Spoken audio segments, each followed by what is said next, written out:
Oh, that's a bit spooky. It's like something out of Doctor Who, isn't it? That sort of funny puppet thing. Talking of which, look who's here.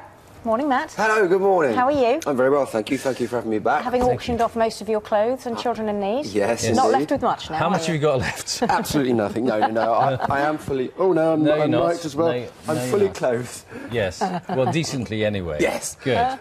We'll talk more about that Children later. in Need and Doctor Who as well, because you signed up for how many new episodes next year? We shoot another 14 starting in February. So 40, is that two whole series, two whole plot lines? Or No, it'll be a whole series and a Christmas special.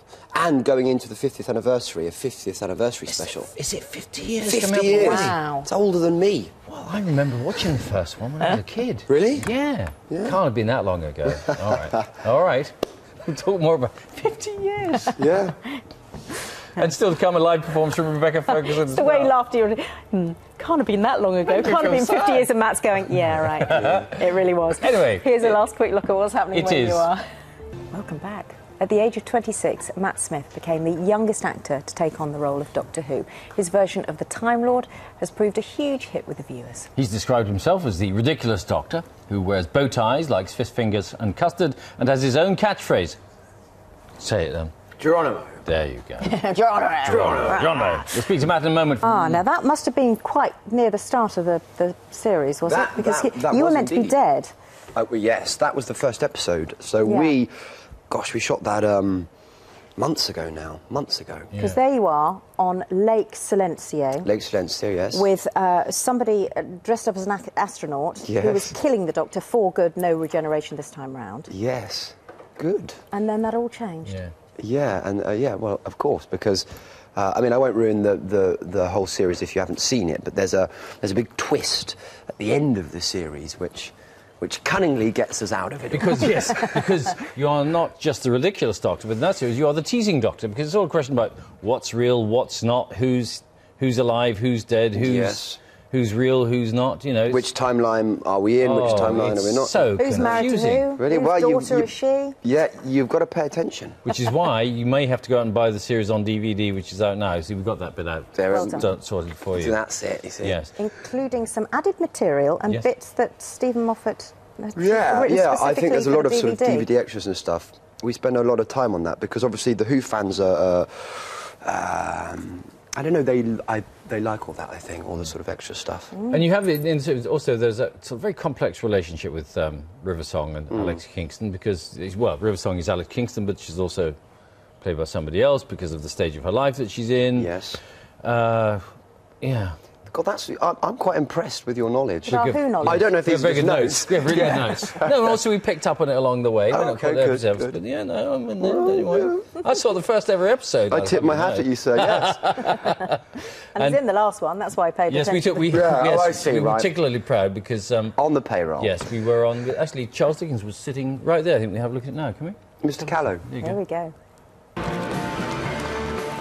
So do you think you can top last year's Christmas special? And can you tell us anything about it? Well, all I can say now is that it involves ghosts and the past and the present and the future all at the same time. Oh, we love a ghost story. Don't get us acting again. Oh, that was good acting. Wasn't that good acting? Oscar-worthy. Well, it's a big thing to be in Doctor Who. It really is, yeah. I mean, you know, you realise because I remember you sitting on the sofa when you took on the role, you are embarking on such a massive challenge because it does have such an incredible history, as we said before, going back 50 years, but also fans that pay attention to the absolute detail of every single episode. You've got to get it right. Yeah, you really have, and it's only looking back really that me and Karen sort of put it into context and go, God, it was quite a pressurised situation to start off with. And funny enough, I saw David on Saturday. It was Stephen Moffat's birthday. Yeah. And we were just sort of, it was quite funny. I was just like, it's Doctor Who. What did he say to you about how you're doing Doctor Who? He said he was enjoying it. He's a mate, David, so it was lovely to see him, really. But yeah, it's quite strange, really. And I saw Peter Davidson as well, who was at the same party. Wow. Was it a Doctor Who party? Well, it was Stephen Moffat's party. Yes. He was very excited that there was more than one Doctor there. But I can't help just going, oh, my God, it's Doctor Who. And then I go, oh, my God, I'm Doctor Who. Yeah. Excellent. And you did something for Children in Need the other day. Yes. This lovely little skit. Tease. It was a tease, wasn't it, really? I think we have a look at that now, too. Here we go. My shirt looks like an ordinary shirt, feels like an ordinary shirt, is in fact an ordinary shirt. My trousers, not just any old trousers, hyper trousers, very similar to normal trousers, but with the word hyper in front. My boots, 1, 2, 3. Oh, Time Lords, we're full of surprises. Now, I hope so. If any of you would like to bid for these completely unique items of clothing... And the auction's still ongoing. Yes, so I understand. It closes tomorrow. There have been 109 bids so far. Wow. And the last bid was for £50,000. Wow, that's brilliant. That's great stuff, so isn't it? Yes, keep bidding, keep I'm bidding. troubled, though. Why? Tell Well, me. because I'm bidding £50,000. Yes. Or somebody is, for your clothes. Right. Yeah, and then ultimately we see there's another set of clothes. Yeah, but they're hologram clothes.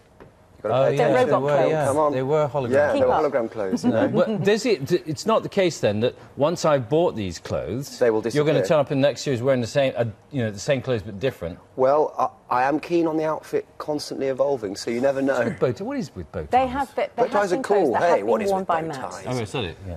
Is what, sorry? There have No. been clothes that have been worn by you, which is yes. why people are bidding huge amounts of money. Yes, I know they are. I know. In fact, with the bow tie, what is your thing with bow ties? They're cool. Well, what happened was, actually, when we were doing the costume fitting, we'd been through about 3 days, and I had a big, long black leather jacket at one point. And anyway, then we got the tweed blazer and the boots, which are these are the exact boots. Are these boots that are for sale? I think they've got Matt Smith on the side of them. No. These are just from work. Okay. Because I like them. Anyway, and then there was something missing. So I said, can I try a bow tie on? And Stephen Moffat and Piers Wenger and Beth Willis, the producers were there, and they all sort of went, oh. Because after 3 days of me trying on clothes, they wanted to shoot me. And anyway, and it just sort of worked. It works. The whole thing works. You can still bid for Matt's outfit. Thank you very Yes. much for coming in.